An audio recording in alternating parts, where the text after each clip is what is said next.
We're back! Kinda. Just two people currently. But yes, we are back to talk about one of the latest pay-per-views. Since we didn't really do a prediction since, September, I think it was. We haven't been paying attention to WWE stuff, but we have been paying attention to AEW stuff, and we're going to talk about the recent AEW Full Gear. The one show that is both simultaneously the most overrated and yet underrated show in all of professional wrestling. Yes, greetings everybody, I'm the Voice of Reason, and joining me today is Lunacorva. Yep. So, giving my thoughts on an AEW too, because, well, it is definitely an interesting show to me. Yes, I think... Go ahead. Sorry, you were going to say? No. I agree. It definitely is an interesting show. But the high point for me with AEW was definitely All In and All Out. Sorry, All In and Double or Nothing. Unfortunately, I didn't get a chance to watch All Out. But as far as the show goes, I thought it was fine. It was fine for what it was. Yeah, Double or Nothing is still was still probably one of my favorite shows this year. So Full Gear didn't hit that level, but I will say Full Gear is probably my second favorite show that AEW has done. Mm-hmm. Well, keep in mind it's still fairly new. They haven't. This is their first pay-per-view since launch on with AEW Dynamite and AEW Dark on TNT in the US, and I guess whatever they aired internationally. But to kick things off, I'd say it's definitely interesting is definitely the word to describe it. Indeed, and I think your moniker is kind of fitting because I feel we may have to be the voice of reason here, because for a lot of fans, I feel that AEW is either going to be in two categories. It's either the second coming of wrestling Jesus come to lead us all to the promised land, or it's an absolute garbage show and a failure simply because it was not leading us all to the promised land. Yeah, I know a lot of people were disappointed with the turnout. I know of the final two matches, but we'll get to those when we get to that. So let's start off with the buy-in: Britt Baker versus B Priestley. Story of this one: B Priestley is a stiff worker, and and according to Fight for the Fallen, kind of unsafe. Literally, he's a stiff worker and a bully. Yep, literally the first move during the Fight for the Fallen match, Britt Baker gets concussed. Mm-hmm. So this was basically this basically was the revenge match. Continue. Indeed. The kayfabe story going into this match is pretty much, as Britt Baker says, she wants to beat her opponent, but Bea Priestley seems to make it a mission to cause injury. Mm-hmm. And that is something that Britt has a personal loathing for.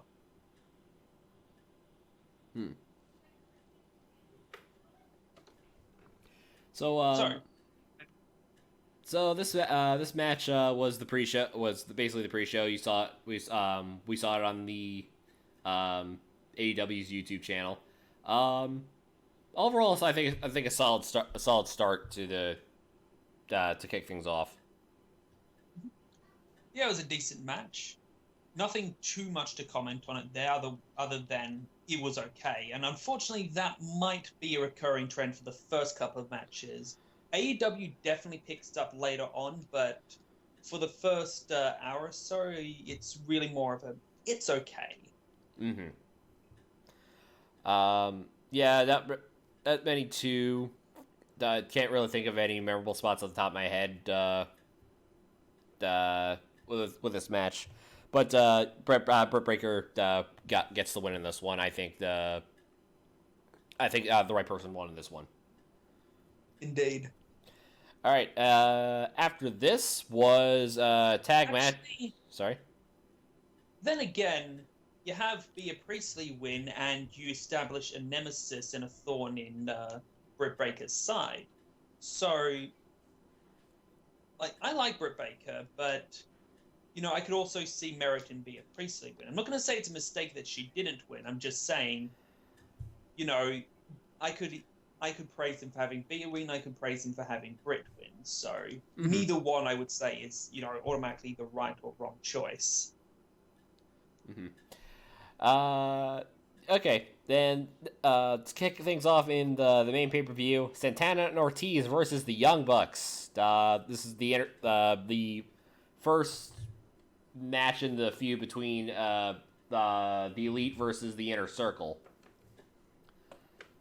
Something about this match just didn't click for me. I felt that I don't know, maybe it was the pacing of the match or the timing between the wrestlers, but I don't know. I didn't hate this match, but I wasn't as big of a fan of it as I thought I should have been, because I really liked the opening package, and just the match itself, it didn't do it for me. I will say, yeah, I think it did feel a lot slower than I would have expected. Like a match involving the Young Bucks would be. It wasn't as the stuff involving the Young Bucks didn't click as much, but I will say this: I actually prefer these version of Young Bucks compared to their compared to their PWG days. They actually know how to sell this time. The thing is, I don't think it's so much that they didn't know how to sell, because PWG, it knows what it wants to do. What it wants to do is be over the top. So I don't think it's so much that they didn't know how to sell, more that that typical, strong style selling kind of thing was not what the crowd was wanting. The crowd wanted them to, go from, crazy sequence to crazy sequence.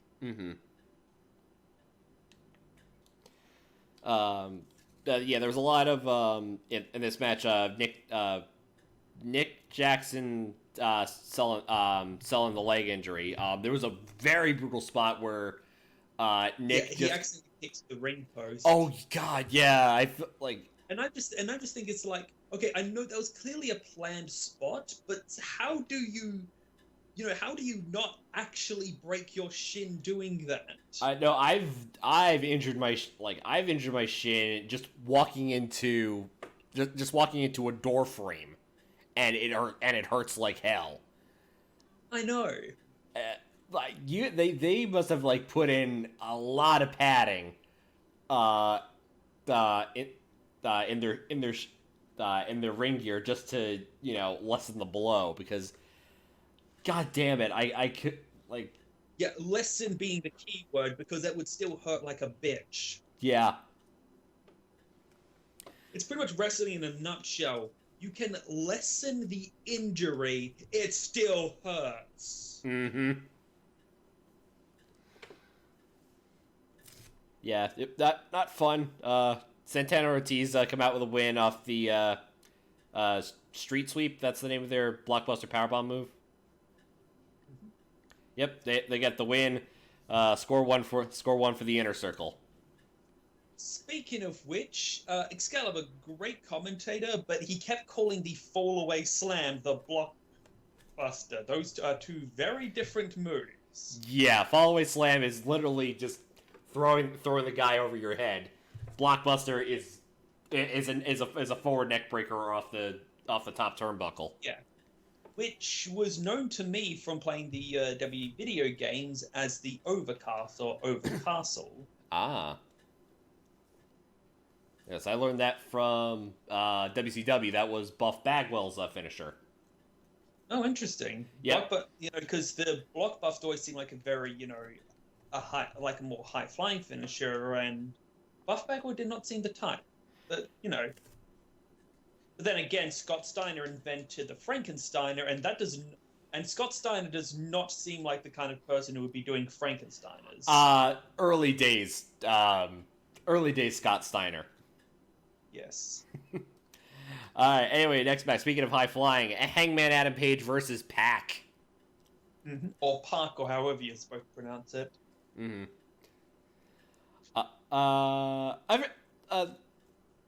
I think the right person won this match. Again, not many. Only memorable spot I remember this one. The brainbuster on the folding chair.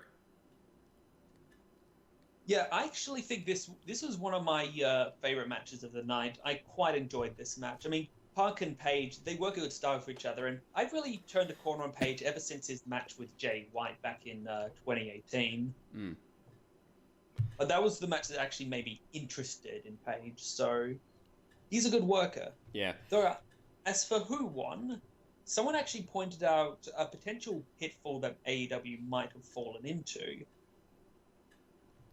What, like 50-50 booking as far as heel face? No, not that, because, okay, I'm just going to go on a quick tangent here. The thing with 50-50 booking, it becomes a problem. It became a problem with WB because A, they were doing it too much, and B, there was no gap. It was, one night one guy wins, the next night the other person wins. With this, they haven't been doing it enough that I can say they've been doing it too much, and there is some time between the matches. In other words, there's a difference between 50-50 booking and just having a rubber match. Yeah.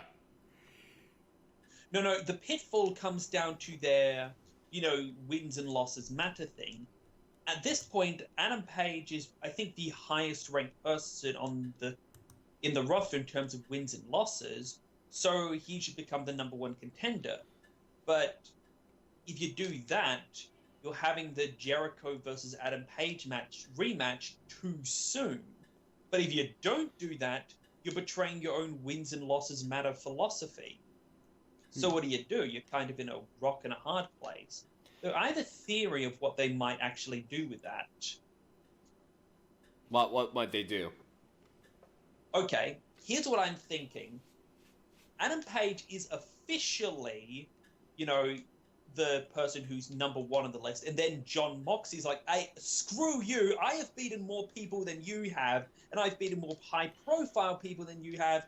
It's just the bastards at AEW decided that for whatever stupid reason, my wins don't count. So, John Moxley attacks Adam Page because of that, and then we get a feud between Adam Page and John Moxley, which then, frees up Chris Jericho to fight someone else. Right. Well, the only issue is that the report came out that, which we'll get into later, the next highest babyface on the card is probably Adam Page.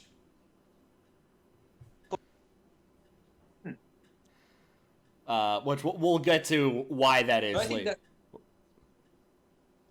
We'll get to why that is later. Indeed. But yeah, Page wins off the rite of... Oh, it's not the rite of passage. What is he calling it now? The Deadeye. The Deadeye, right, because it's cowboy shit. Yeah. Personally, I am not a fan of that move because it never looks like it actually connects.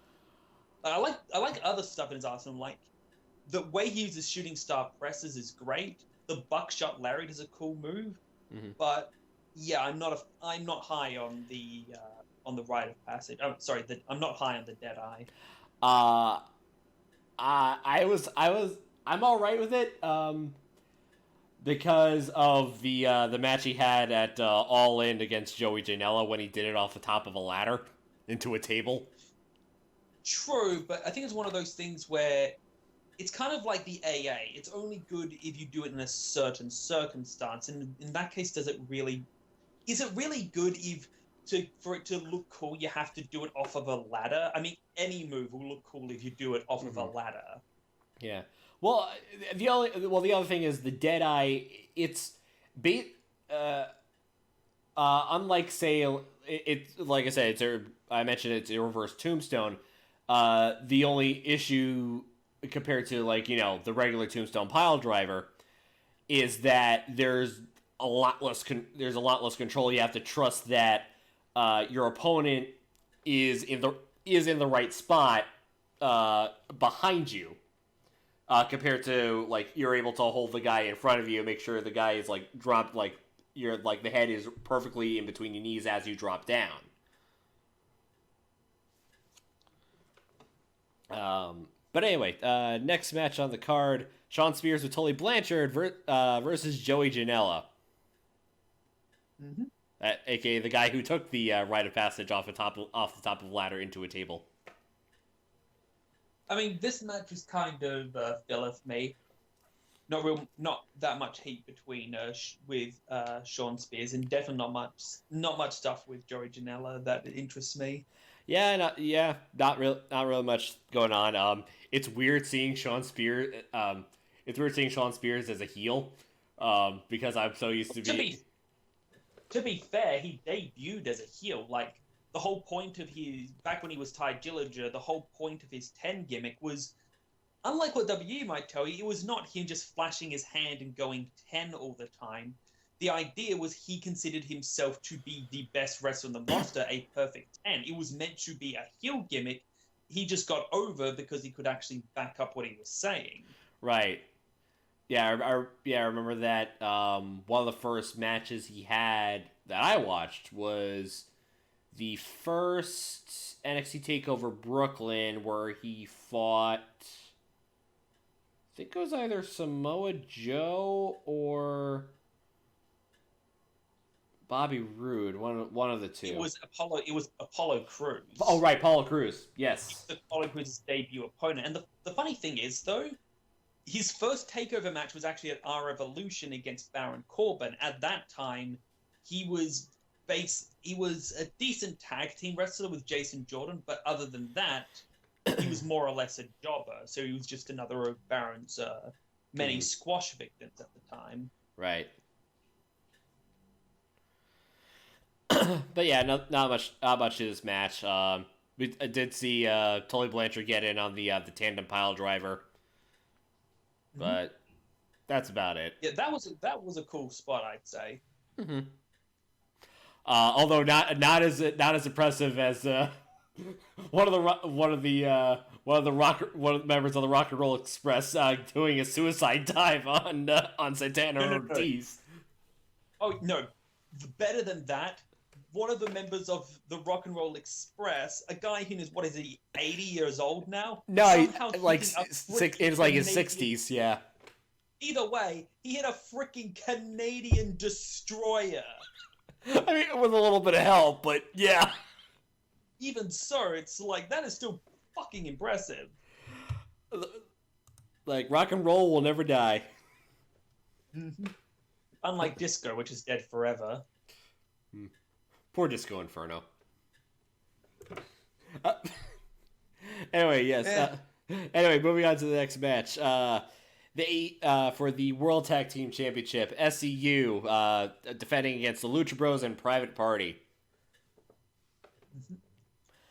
A couple good spots in this one. What was it? I'll say this: there's one spot I didn't like, but other than that, Phoenix has looked the best I've seen him in years.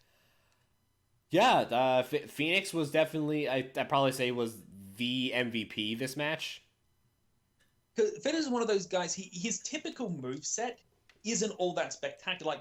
Like compared to someone like, say, Ricochet or Will Ospreay, and they'll be pulling off like these amazing moves pretty much like 3 times in a match. Phoenix, for the most part, tends to restrict himself to fairly basic movesets, and yet every now and then he just does something that is absolutely spectacular. It'll be like, okay, super kick, double, triple springboard jump, triangle corkscrew mood. So what the fuck was that? Oh yeah, did he like bounced off the rope, crotch first, jumped onto one of the rope, and then did a moonsault onto pretty much everyone else. triangle corkscrew moonsault. It's like, you know what Kota Ibushi does? It was like that, but with an extra spin onto it. Right. Though there was, you know, the part where it was like a head scissors that dropped from Fenix dropping one of the SCU members onto Pentagon's boots. Yep. Yeah, that part I didn't like because the timing was off there, and it was just way too obvious that, you know, I think it was Kazarian. It was way too obvious that Kazarian was waiting for the move. It didn't even look like, you know, he was dazed. Anything. It was like he was just standing there. Yeah.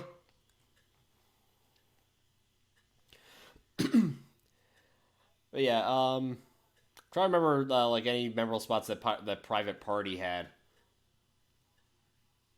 I mean, I believe that there was actually a lot of spots from Private Party. I just don't quite remember how they looked, but yeah, Private Party did a couple of strong sequences there. I definitely like Private Party. Probably become one of my favorite tag teams ever since their match with the Young Bucks. Like their tag finisher is fantastic. Mm-hmm. Yeah, but I think the big surprise in this match. I remember that thing that Private Party did was like, I think it was Isaiah Cassidy had one of them in a camel clutch, and then a leapfrog double stomp onto the camel clutch guy's back from Mark Quinn. Oh yeah, yeah, that I remember that. But yeah, SCU ends up winning. Probably the big surprise. I would have been fine with it if Jericho didn't already do it at All In. Turns out fair, Jericho did it against Kenny. This is the first time someone did it against Pentagon. Yeah. Wait, was it Pentagon or was it or against Phoenix? It was against Pentagon. Oh, okay. Yeah, what I wanted to remind it as that was an awesome reveal that Christopher Daniels is back and healthy. Except I saw that move back at All In. Next match. I gotta say this, outside of the World Championships, I think this actually had the best storytelling. Rio versus Emi Sakura for the AEW Women's World Championship. Master versus student. I like the storytelling a lot in this match. Agreed. So what's your thought on, by the way, what is your thoughts on Rio as women's champion? Based on what little I've seen of her, again, she's a crowd favorite. Very quick. Very, very quick in the ring. The last, let's say 5 minutes or so, where Rio and Emmy were exchanging insane roll up pins. I think that was probably my favorite spot in the match. Rio, because he's definitely open with the crowd, and there are all. Sorry. I will say that her moveset does remind me a little bit. Well, it's a combination of both Rey Mysterio and a little bit of Finn Balor. With the double stomps. Right, the double stomps off the top of not just the top rope. Also the double knees is as one of her signatures. Rio, I think, is a very good pick. I definitely would probably put her up as a contender for Rookie of the Year by the end of the for the end of the year lists. I mean, she's been training since she was 9 years old. Can you really call that a rookie? Well, I mean, yes, she's a rookie in AEW, but technically everyone is a rookie in AEW. Right. Well, I also mean like fully coming to prominence on the main stage. Like last year, we mentioned that Ronda Rousey, even though she had plenty of UFC training, like her rise from 30 starting in WrestleMania 34 was pretty much Kurt Angle-esque. True, but with Riho, I think she's. What I mean is, I think Riho has had some. She's had plenty of time on the independents, and I don't think we can really do the whole, oh, it doesn't count unless you've been doing it in AEW stuff, because that would then apply that, because by that logic, we'd have to pretty much call every person on the AEW roster a rookie, because all of them are new to the roster. Mm-hmm. That's true. Again, but again, like I said, she's one. This is one of the first time I've heard of her, and she is excellent. I think she'll do a great job elevating the Women's World Championship for AEW. Okay, now we get on to the World Championship match that really should have that almost got thrown out because of something stupid. Chris Jericho with Jack Hager defending against Cody with MJF in the ring. Yeah, let's get right to it. Cody fell flat on his face on the ramp and busted himself open. Gashed himself open. Like with most people, like you could tell this was he busted himself open hard way, because when people, when people bleed in wrestling normally, it's just a small nick. No, you could see the waves of this where the skin was torn. Yeah, he got not a clean cut at all. Yeah, he got gashed open. Like, I think the medical report saying he's got 8 stitches and a separated rib. Based on that botch. Oof. And I'm not sure what happened. I think I know what happened. Well, I'll say mine and then you follow. My thinking is that Cody was supposed to do a flip over the rope, and he just slipped and just face planted, or Jericho just missed his cue and was supposed to catch him or something. What do you think happened? I think the spot happened the way it was supposed to, but it wasn't meant to cause injury. I think what happened was that Cody was meant to suicide dive out the ring, hit the mats, and Jericho's supposed to dodge it, and that would let Jericho take control. I think that was the plan. The problem is Cody has never wrestled a match on that kind of ring setup. In other words, he has never wrestled a match where the ramp is attached to the apron. Had this been a typical, WWE, New Japan, Ring of Honor style ring where the ramp is low to the ground, he would have gone and he would have slid out and he would have landed flat. Suicide dive, he would have landed flat, taken a front bump, the padding. It would have hurt, but it wouldn't have been him diving face first into the ramp. Yeah. I think because the ramp was set up very differently to how, and of course this is speculation, I could be totally wrong, but I think, because the ramp is set up in such a different way than he's used to, he misjudged the distance. He went with what was, with how he's been taught to do it, and that didn't work in this situation. Yeah, I think he did miscalculate. Just his launch speed of how to properly do that, instead of just his momentum just was stopped halfway, and he's good. I have to give praise to all performers involved for actually carrying that injury into the story of the match, to the point where I honestly was not sure if this wasn't actually a planned spot. Mm-hmm. Because the moment when, Jericho started working the injury, I was thinking, wait, I didn't think he bladed himself. Was this actually an accident, or was he trying to get himself busted open hard way, or are they just really good at the whole show must go on thing, because either way, that's, I'm concerned for Cody's safety, of course, but I have to give praise for, the people involved for actually being able to, turn this into a part of the story. And this match, in terms of storytelling, had probably some of the best near falls of the entire night. Oh yeah, definitely. This and again the women's world championship match with the constant roll ups, I think had the best as far as the near falls. Mm-hmm.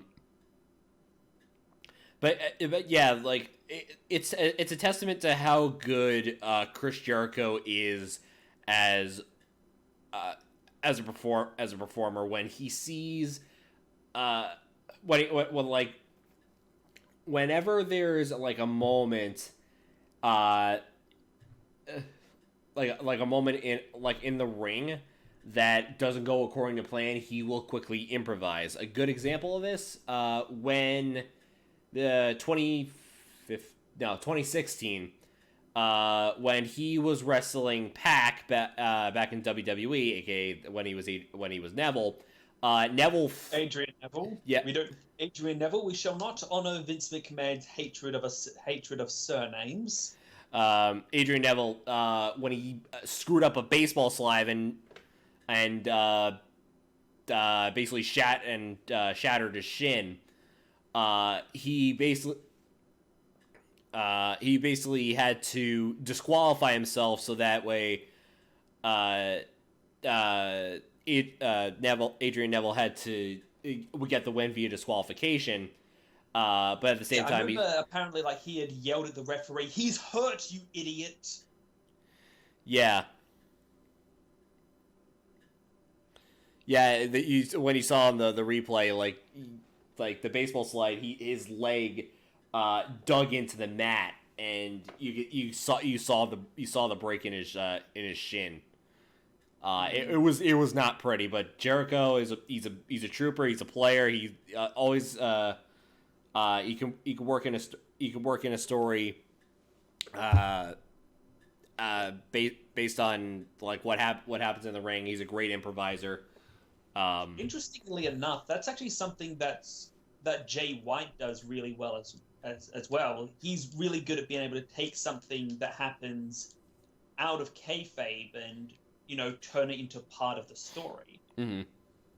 He's also a quick tangent here. That's something Jay White is also good at. Is responding to shoot comments in a way that makes perfect sense in character. Oh, like, yeah. Most times when a wrestler goes onto a shoot, his opponent will respond equally as if it's a shoot, whereas Jay White will constantly stay in character whenever he's responding to anything. Right. Yeah. Like recent thing, Will Ospreay did the whole, how many, tournaments have I been in? I deserve to be in the main event. And Jay White decided to get heat for his character by, making makes a lot of that makes no sense out of character because, of course, wrestling, is predetermined, but in character is perfectly fitting. Yeah, you got into all those tournaments. How many did you win?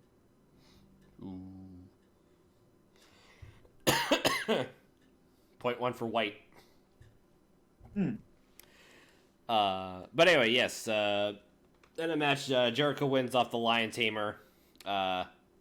And from MJF throwing in the towel. Yeah.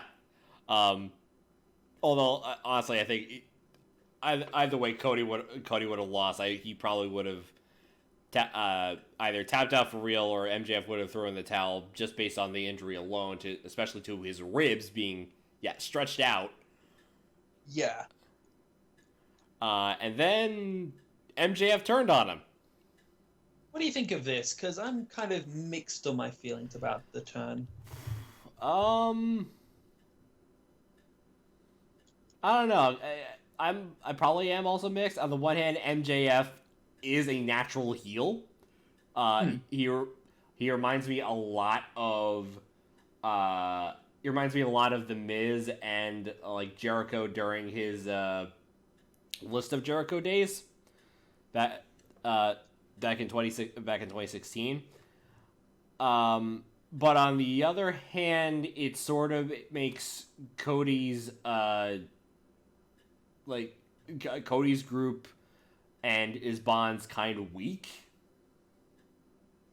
And as someone pointed out, it does also make MJF look kind of like an idiot because it doesn't benefit him at all to go after Cody at this point, especially since Cody's his boss. Mm. That said, that's kind of where I mix it. On the one hand, and also, if they kept with the storyline of MJF being loyal to Cody, it would be kind of an interesting character beat for him. Like, he's a jerk to everyone else, but also genuinely likes Cody. Mm-hmm. It depends. I think it depends on how they're going to handle this next. Like, his reasoning. Like, if his reasoning is, oh, actually, I'm just a bastard all along.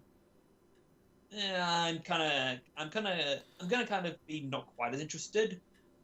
But if it was a case of, I tried to help you, screw you, but I don't know.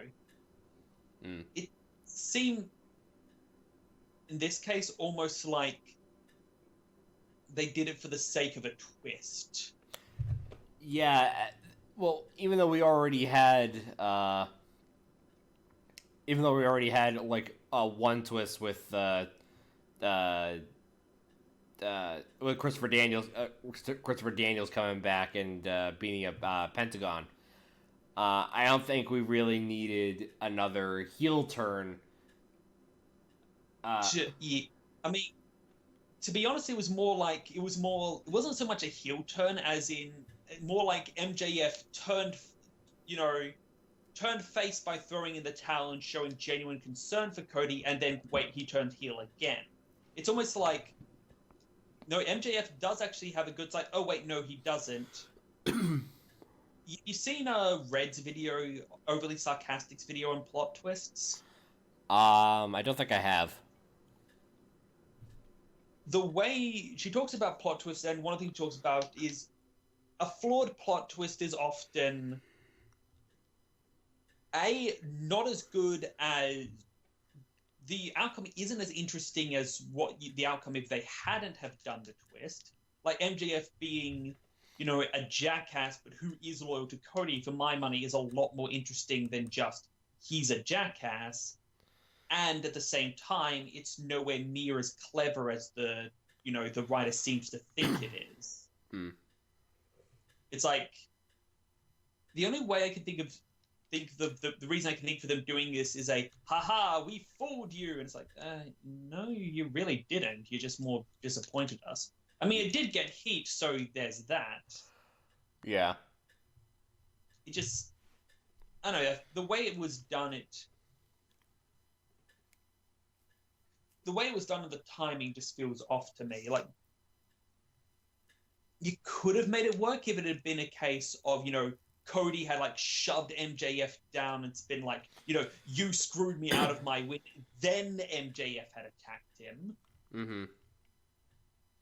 If Cody had looked like he was about to beat Chris Jericho, then MJF hit him, punched him in the ribs, it could have worked.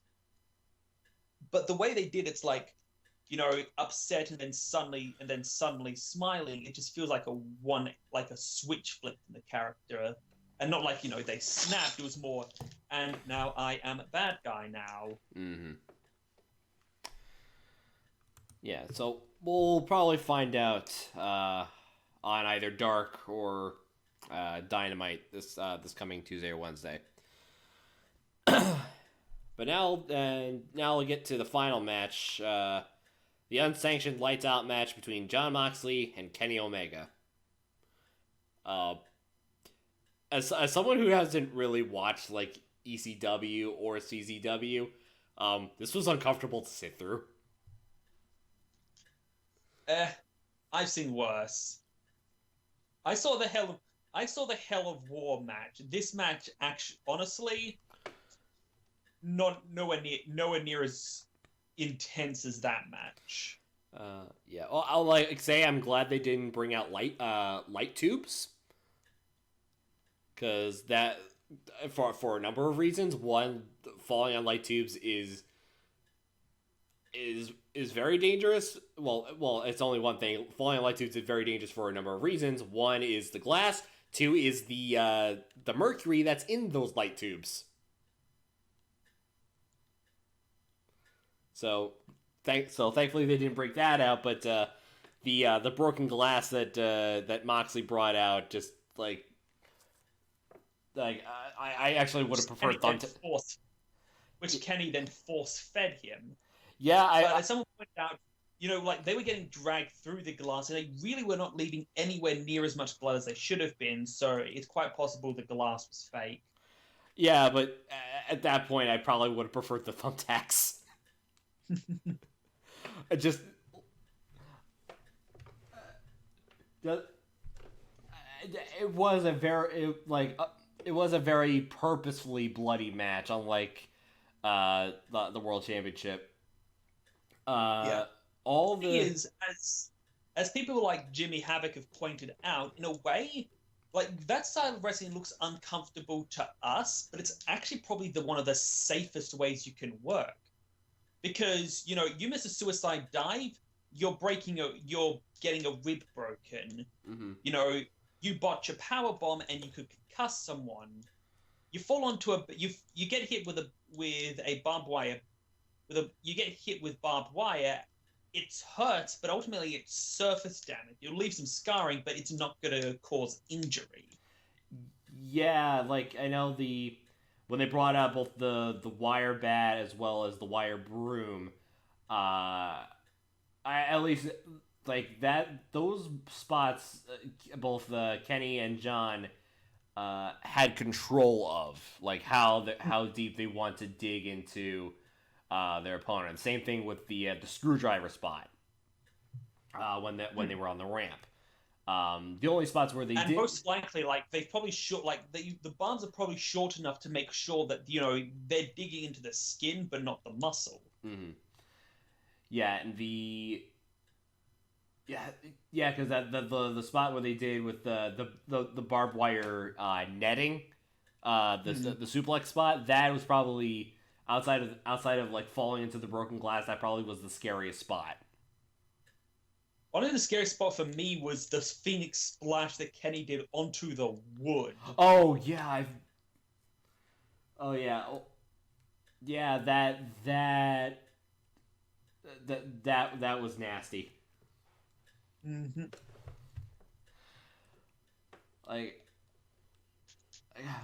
I've seen Omega go hard before when I remember when he fought Jericho for the U.S. Championship at Wrestle Kingdom 12. This was probably the most hardcore I've seen him go when he's not running a marathon with Okada. And yeah, this is probably the best match of Kenny's I've seen since Wrestle Kingdom 13, because he's kind of been on a slump in my life. Sorry, you broke up. What was that? And sorry, this is probably the best match of Kenny Omega's I've seen since Wrestle Kingdom 13 versus Tanahashi, because I feel he's been on a slump for a while now, and this was really him, getting himself back into it. Yeah, I could see that. And I really hope he does start to get some wins in, because, Kenny's in a bit of a pickle at the moment where, as the EVP, if he starts putting himself over too much and giving himself too many wins, it'll look like favoritism. At the same time, though, look, he's still one of the... I don't think anyone would be upset about Kenny Omega winning if he wasn't the executive vice president, and he's still one of the best wrestlers in the entire world. He does deserve to be on top. He has earned himself that position. Yeah. The only thing now is that not only is Cody hurt, but now apparently Kenny's hurt as well. I think it was off the It was either the Phoenix Splash spot or the suplex into the barbed wire spot. That said, he's not clear to wrestle this coming Wednesday. But unlike Cody, I think he's probably gonna have a faster recovery time. Yeah. So right now, so that's why I was saying earlier that currently, they're like AEW is currently without a top babyface that isn't Kenny Omega or Cody. So they may have to either elevate Adam Page, or B, take one of the or actually what they might do if there's some like resolution on Dynamite this coming Wednesday with Cody and MJF. MJF might become the top babyface and challenge Jericho for the title. I don't think they'll be making MJF the top babyface, but my thoughts is that they might do what I was thinking with Adam Page and Jon Moxley. It's like, Adam Page, like, I'm the top contender, and Jon Moxley like, screw you, I beat fucking Kenny Omega. If AEW is going to say my win doesn't count, fine. I'm just going to beat the hell out of every single person on the roster who's ahead of me until you don't have a choice but to give me a title shot. And then what they might do with Jericho is they might, boost one of the lower mid card guys, like say, Darby, because like perhaps Darby Allin, because he's a guy that they're definitely, boosting up as, a top guy. And there's already a story there. It's like, you never beat me. You had one of your friends, hold me down. Mm-hmm. And plus, there's also who just recently was introduced? Kip Sabian. Huh. Yeah. You know what? I just had a thought. Chris Jericho could actually benefit, in this case, from a kind of... This is one of the few cases where doing what they did with Brock Lesnar in WWE and Chris Jericho in New Japan Pro Wrestling could actually work. Because instead of having a lot of storylines about people fighting Chris Jericho, the storyline becomes a bunch of people competing to earn the right to fight Chris Jericho. In that situation, you could still have a strong card, keep your title looking strong, but not have it defended every pay-per-view. Yeah, well, I would also keep in mind AEW operates on the quarterly schedule with their pay-per-views and not every single month. So we had the one in November, so it's going to probably come around either February or March for the first quarter pay-per-view, then June, then June or August, and then November.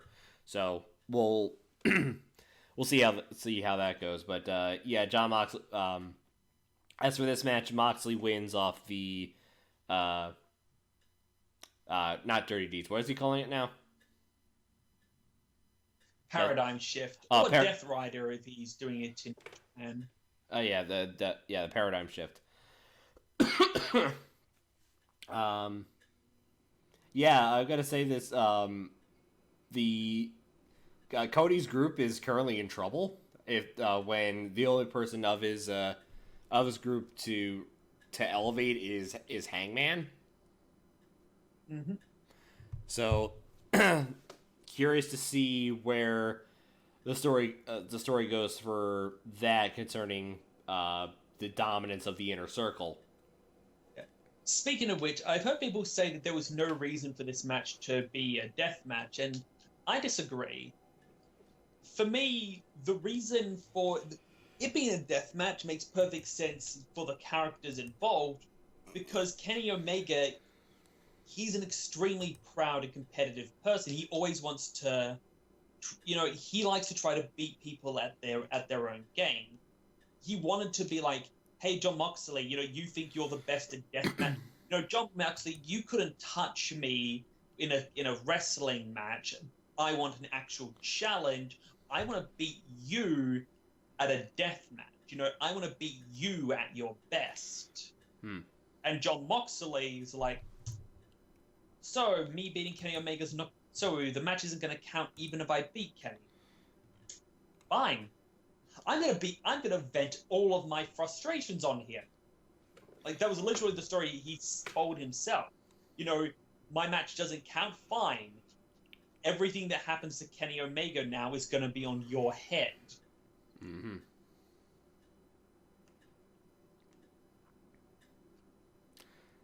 So yeah, and the fact that he's now injured, that's definitely gonna play into the storyline. Saying, yeah, you like Kenny Omega being shelved for a couple for a couple weeks. Yeah, that's your fault. Exactly.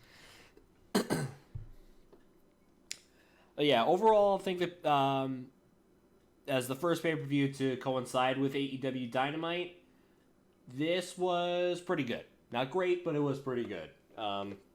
I think honestly the best matches I think were the main championship matches, followed by probably by the world tag team. Indeed. Yeah. In the meantime, we'll discuss it with the other guys, but I think until then, For me, my favorite match would probably be Moxley versus Omega, with Cody versus Jericho a close second. Because, like I said, that is some of the best near falls of the night. Mm-hmm. I'm not I kind of on the fence about Cody mostly.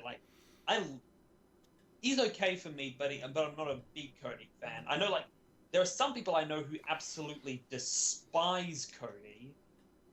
But the thing is, he's over with the crowd. So it's like, some people are like, oh, he should never have, gotten this title match in the first place. It's just him being a mark for himself, blah, blah, blah. But at the same time, the guy is over.